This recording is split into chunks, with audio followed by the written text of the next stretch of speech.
নমস্কাৰ বন্ধু বান্ধৱীসকল, এয়া আমি এতিয়া একেবাৰে দয়াং নদীৰ কাষত আৰু এয়া দয়াং নদীখন কুলু কুলু সুৰেৰে বৈ আছে আৰু এইফালে বেলি লহিয়াব হ'ল আৰু এইফালে দেখিছেনে এইটো পৰিৱেশটো।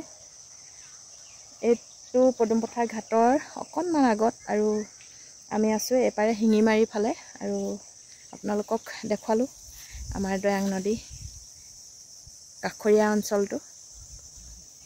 বাৰিষা হ'লে এই দয়াং নদীয়ে কাল ৰূপ দেখুৱায় আৰু এতিয়া খৰালি মাহত আমি তাতেই দয়াঙৰ ভাল দৃশ্যবোৰ আচলতে চাবলৈ আহোঁ আৰু সেয়েহে আপোনালোকক অকণমান আৰু এইফালে এয়া কি সুন্দৰ দৃশ্য চাওক।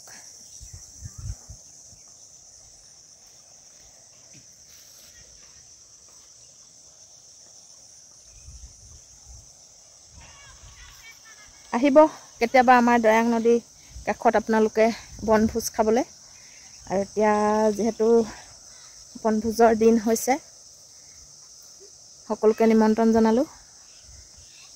মই গৈছোঁ এতিয়া দয়াং নদীৰ কাষলৈ আৰু এই হাবিয়ে হাবিয়ে গৈ থাকিব লাগিব দয়াং নদীখনৰ একেবাৰে কাষলৈ। আৰু স্কুটি ৰখালোঁ ৰাস্তাত আৰু ঘাঁহৰ মাজেৰে মাজেৰে গৈ আছোঁ, দেখিছেনে নদীৰ একেবাৰে কাষলৈ।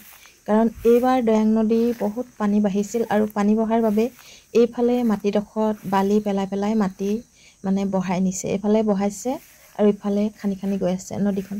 চাওকচোন নদীখনৰ দৃশ্যটো কিমান সুন্দৰ লাগিছে। আৰু এফালে জাৰুবন, গোটেই জাৰুবন ওলাইছে আৰু এই জাৰুবনৰ খৰিবোৰ আচলতে বহুত ভাল হয় আৰু সেই গতিকে মই এইডোখৰ বহুতডোখৰ খোজকাঢ়িবলগীয়া হৈছে কাৰণ বহুতডোখৰ মাটি এতিয়া উলিয়াই দিলে। আৰু এইফালে পৰিৱেশটো এবাৰ চাওকচোন। আৰু মই গৈ আছোঁ নদী কাষলৈ, ব'লক মোৰ লগে লগে গৈ থাকোঁ আৰু নদীৰ কাষত কি দেখোঁ আপোনালোকক দেখুৱাবলৈ গৈ আছোঁ।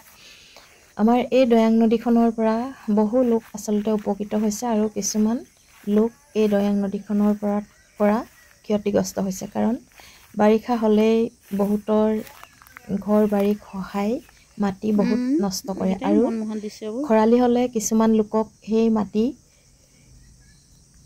নদীয়ে এৰি দিয়ে। আৰু সেয়েহে আগৰ লোকে কয়, যাক ভগৱানে দিবলৈ আছে দিব আৰু যাৰ পৰা ল'বলৈ আছে সেইবোৰ সকলোবোৰ ল'ব। এয়া দেখিছেনে, মই এতিয়া একেবাৰে নদীৰ কাষত উঠি ল'লোঁ আৰু আপোনালোকক মই চাৰিওফালৰ পৰা দৃশ্যটো দেখুৱাম। এইফালে মোৰ লগত গৈছিলে বাইদেউ আৰু বাইদেউক মই কেমেৰামেন কৰিবলৈ দিলোঁ, কিন্তু মই যেনেকৈ কৰোঁ ঠিক তেনেকৈ বাইদেৱে নাজানিবও পাৰে, বহুত আঁতৰত আছিল আৰু মই বহুত আগত গুচি গ'লোঁ, সেয়েহে হয়তো ওচৰৰ পৰা ধৰিব পৰা নাই।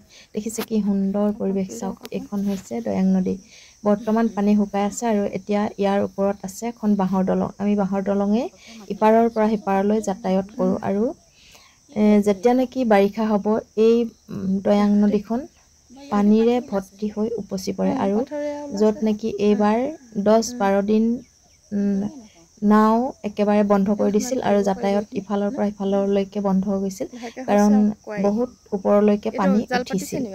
এই নদীখনতে এতিয়া খৰালি মাহত বহুতে মাছ ধৰি জীৱিকা উপাৰ্জন কৰে আৰু ইয়াতে আমাৰ শিল বালি ইত্যাদি পোৱা যায়। গতিকে কিছুমান ব্যক্তিয়ে এই শিল বালি ব্যৱসায় কৰি, যেনেকৈ আমাৰ চৰকাৰখনে আমাৰ কেইবাটাৰো দয়াং নদীত শিলৰ কুঁৱাৰী আছে, সেই কুঁৱাৰীৰ পৰা উপাৰ্জন যথেষ্ট কৰিছে।